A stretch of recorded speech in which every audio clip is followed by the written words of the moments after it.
E se eu te dissesse que a DC tinha um filme do Superman dirigido por Tim Burton com Nicolas Cage no papel principal? E que existia um Batman estrelado por Michael Keaton que custaria 200 milhões de dólares em 1999? Ou ainda, que quase tivemos uma Liga da Justiça totalmente diferente, com o roteiro de Kevin Smith? Bem-vindo ao cemitério dos sonhos da DC Comics. Hoje você vai descobrir os filmes mais insanos que quase aconteceram e que fariam o universo cinematográfico parecer completamente diferente do que conhecemos hoje. Fala, galera! Seja muito bem-vindo de volta ao canal. Se você é fã de quadrinhos e cinema como eu, provavelmente já se perguntou: e se aquele filme tivesse sido feito? Pois bem, prepare-se para uma jornada através dos projetos mais ambiciosos, mais loucos e mais caros que a DC já planejou e que, por diversos motivos, alguns hilários, outros trágicos, nunca chegaram às telonas. Hoje vamos mergulhar fundo nos bastidores de Hollywood e descobrir histórias que vão desde orçamentos astronômicos até brigas de ego, passando por roteiros completamente surreais que poderiam ter mudado para sempre nossa percepção desses heróis icônicos. E acredite em mim, algumas dessas histórias são mais malucas que qualquer filme de super-herói já feito. Então pega sua pipoca, se acomoda aí na cadeira, porque os próximos 15 minutos vão ser uma montanha-russa de EC que vai deixar você pensando no que poderia ter sido. Vamos começar com o projeto mais famoso desta lista, Superman Lives, de Tim Burton. Imaginem só, final dos anos 90, Batman de Burton foi um sucesso absoluto. E a Warner Bros. Decide: vamos fazer um Superman com a mesma pegada sombria. Mas aqui começam as primeiras loucuras. O roteiro inicial era de Kevin Smith. Sim, o diretor de Clerks, escrevendo Superman. Smith conta que o produtor John Peters tinha algumas exigências, digamos, peculiares. Peters não queria que o Superman voasse. Queria que ele fosse todo de preto. E, vocês não vão acreditar nisso, queria uma luta contra um urso polar gigante no final. Kevin Smith aceitou o desafio e escreveu um roteiro que, segundo ele mesmo, era Superman, mas completamente maluco. O filme seria uma adaptação livre da saga A Morte do Superman, com o Apocalipse como vilão principal. Mas aí entra Tim Burton na direção e as coisas ficam ainda mais bizarras. Burton queria Nicolas Cage como Superman. E olha, Cage é um ator fantástico, mas imaginem ele com o S no peito. As fotos dos testes de figurino vazaram anos depois e, bem, é uma visão que não se esquece facilmente. O orçamento inicial era de 100 milhões de dólares, muito dinheiro para 1998. Burton gastou uma fortuna em pré-produção, criando designs surrealistas para Metrópolis, figurinos que pareciam saídos de um filme gótico, e até mesmo um apocalipse que mais parecia um pesadelo cyberpunk. O projeto durou anos em desenvolvimento, passando por várias versões de roteiro, até que finalmente foi cancelado quando Burton saiu para dirigir A Lenda do Cavaleiro Sem Cabeça. A Warner perdeu cerca de 30 milhões só em pré-produção.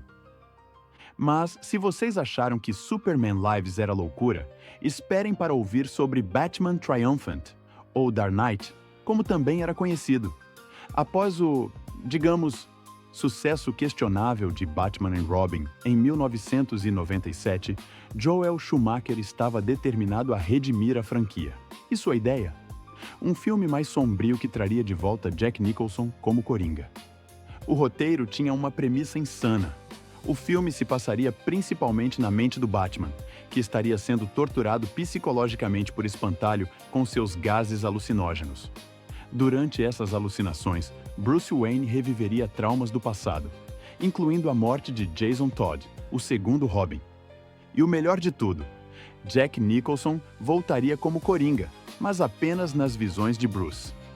Imaginem só, Nicholson interpretando uma versão ainda mais sádica e psicológica do Coringa, mexendo com a mente do Batman em sequências que seriam dirigidas como terror psicológico. O filme também introduziria Harley Quinn, mas não como conhecemos hoje. Ela seria filha do Coringa, interpretada por Madonna. Scarecrow seria o vilão principal. interpretado por Howard Stern.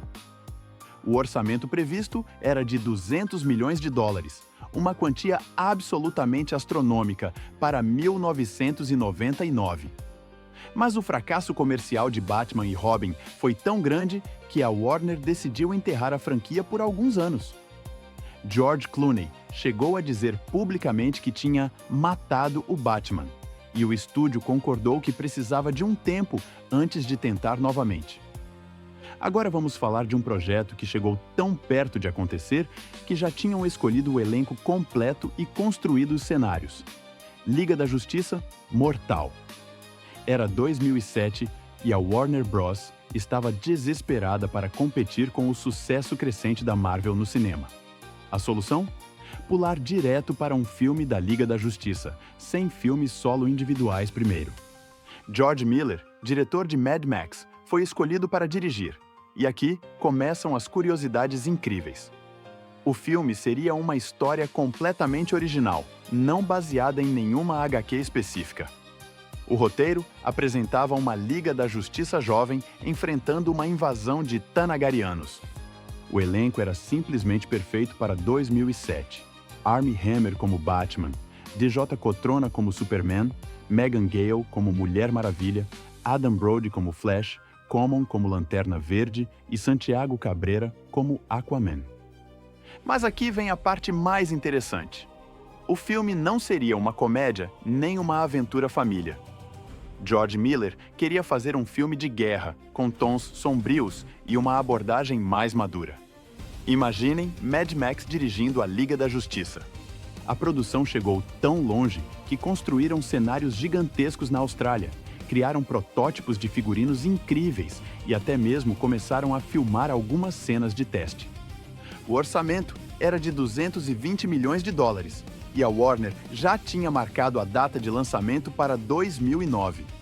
Tudo estava caminhando perfeitamente até que a greve dos roteiristas de Hollywood, de 2007 a 2008, mudou tudo. Com a greve, a produção foi adiada. Quando finalmente voltaram as negociações, vários atores já tinham outros compromissos. A situação financeira da Warner tinha mudado por causa da crise de 2008. E o golpe final. Christopher Nolan estava desenvolvendo O Cavaleiro das Trevas. A Warner teve que escolher Liga da Justiça, Mortal ou a continuação da trilogia mais aclamada do Batman. Sabemos qual foi a escolha, mas imaginem como seria ter tido ambos os filmes. Mas a lista de projetos cancelados da DC não para por aí. Green Lantern dirigido por Robert Smigel, Jack Black como Hal Jordan, The Flash, em 2004, com roteiro de David S. Goyer, conectado ao universo do Batman de Nolan. Mulher Maravilha nos anos 2000, com roteiro de Joss Whedon, totalmente diferente do que vimos em 2017. Aquaman, quase dirigido por Guillermo del Toro, em um filme de terror aquático. Cyborg com lançamento previsto para 2020, explorando questões raciais e tecnológicas. E Lobo, em um projeto que quase foi comandado por Guy Ritchie, com humor sádico e muita ação intergaláctica. Mas por que tantos projetos foram cancelados? E o que isso nos ensina sobre a indústria cinematográfica? Hollywood é um negócio de apostas de alto risco. Um filme de super-herói pode custar centenas de milhões de dólares, e qualquer mudança no cenário pode cancelar projetos inteiros.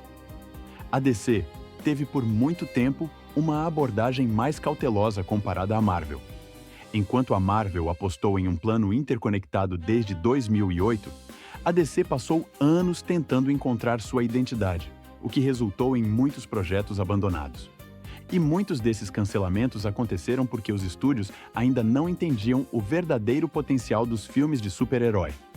Hoje sabemos que eles podem ser sucessos bilionários, mas nos anos 90 e 2000 ainda eram vistos como produções limitadas.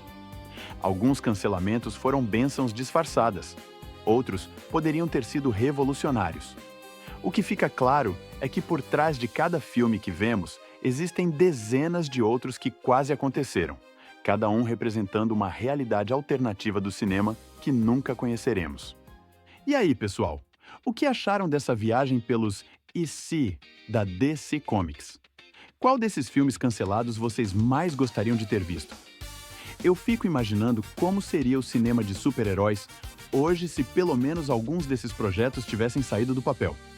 Deixem nos comentários qual dessas histórias mais chamou a atenção de vocês e se conhecem algum projeto cancelado que eu não mencionei aqui. Se vocês gostaram desse conteúdo, não esqueçam de deixar aquele like maroto aí embaixo. E se ainda não são inscritos no canal, cliquem no botão de inscrição e ativem o sininho das notificações, porque toda semana eu trago conteúdo novo sobre o universo geek que a gente tanto ama. Aliás, tem mais um vídeo imperdível aparecendo aí na tela agora mesmo sobre os bastidores mais insanos dos filmes da Marvel. Por hoje é isso, galera. Muito obrigado por assistirem até o final. Nos vemos no próximo vídeo e lembrem-se sempre, em um universo infinito de possibilidades, qualquer história pode acontecer. Tchau, pessoal!